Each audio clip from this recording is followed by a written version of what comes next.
जय माता दी। आज माँ गुप्त नवरात्रि की पंचमी तिथि यानी 5वां दिन है।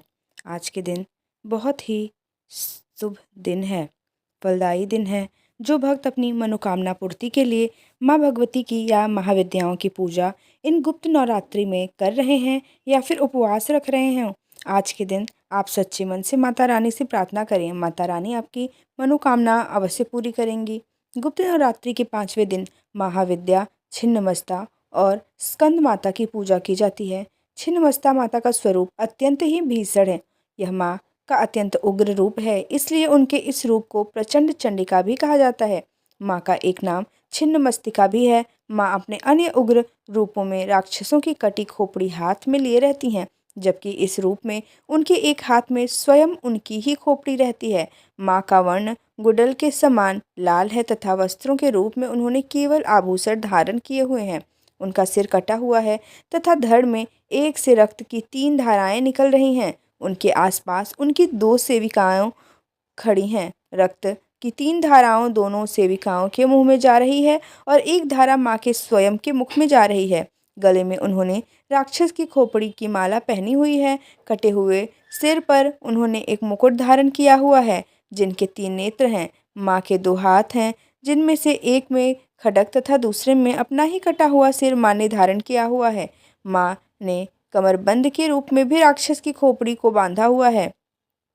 आज गुप्त नवरात्रि की पूजा करते समय माँ के इस रूप की स्थापना नहीं करनी चाहिए, बल्कि मन ही मन माँ को प्रणाम कर उनसे याचना करनी चाहिए। माँ छिन्नमस्ता के रूप और स्वभाव को देखते हुए इनकी पूजा तंत्रिकों द्वारा तंत्र व शक्ति विद्या अर्जित करने और अपने शत्रुओं का नाश करने के उद्देश्य से की जाती है।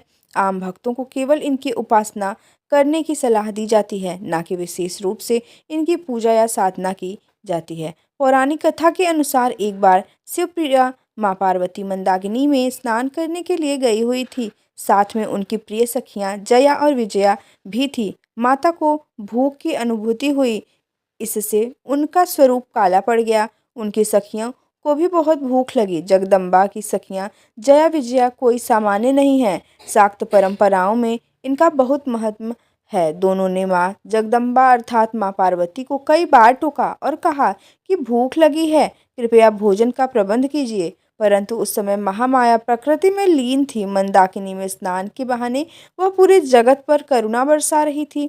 उन्होंने उस समय जया विजया की बात अनसुनी कर दी, लेकिन जया विजया ने फिर भी देवी पार्वती को टोकना बंद नहीं किया।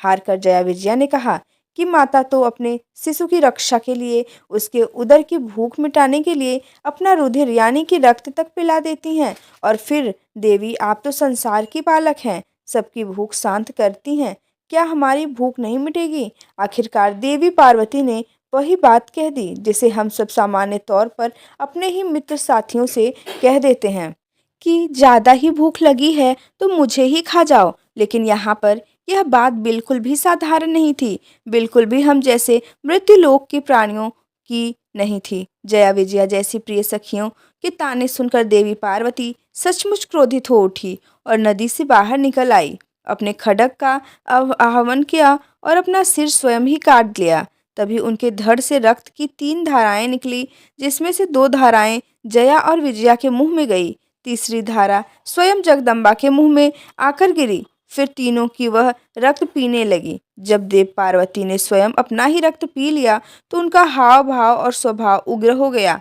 पूरे देवमंडल में त्राहि त्राहि मच गई। देवी का यह उग्र रूप देखकर देवगण भय से कांपने लगे। उन्हें भय हुआ कि कहीं देवी पार्वती फिर से काली का रूप लेकर पूरी सृष्टि के विनाश पर न उतारू हो जाएं। आखिरकार महादेव इस समस्या के समाधान के लिए आगे आए। उन्होंने कबंध शिव का रूप धारण किया और देवी के प्रचंड स्वरूप को शांत किया।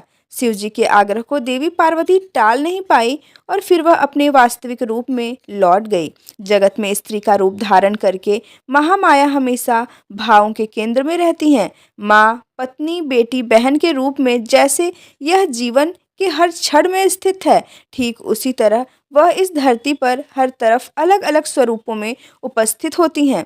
एक अन्य कथा के अनुसार एक बार पूर्णिमा की रात में शिकार की खोज में राजा दामोदर भैरवी नदी के संगम स्थल पर पहुंचे।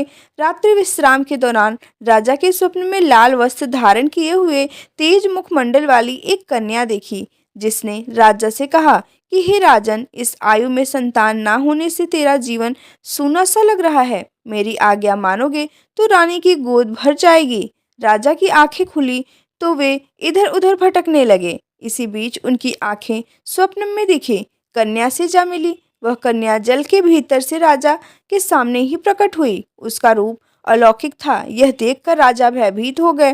राजा को देखकर वह कन्या कहने लगी, हे राजन, मैं छिन्नमस्ती की देवी हूँ। कलयुग के मनुष्य मुझे नहीं जान सके हैं, जबकि मैं इस वन में प्राचीन काल से गुप्त रूप से निवास कर रही हूँ। मैं तुम्हें वरदान देती हूँ कि आज से ठीक 9 महीने तुम्हें पुत्र की प्राप्ति होगी। देवी बोली, हे राजन, मिलन स्थल के समीप तुम्हें मेरा एक मंदिर दिखाई देगा। इस मंदिर के अंदर शिलाखंड पर मेरी प्रतिमा अंकित दिखेगी।